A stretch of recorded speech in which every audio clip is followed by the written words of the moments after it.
Sayali please थांब. सायलीला या ज्या काही गोष्टीनं धरलं होतं त्यातून मला तिला सोडवायचं होतं.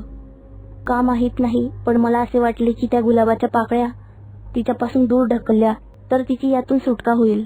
एक दीर्घ श्वास घेत धीर एकवटून मी तिच्या जवळ गेले आणि त्या पाकळ्या हाताने पटापट बाजूला सारण्याचा प्रयत्न केला, पण माझ्या हाताला चटके बसत होते. मी टेबलवरून एक पुस्तक घेतलं आणि पुस्तकाच्या साहाय्याने त्या पाकळ्या बाजूला करू लागली. तेव्हा सायलीने आवेशाने माझं मनगट पकडलं. तिची पकड अनपेक्षित मजबूत होती. वेदनेने विव्हळत मी माझा हात सोडवायचा प्रयत्न केला आणि माझी तिच्याशी नजरानजर झाली.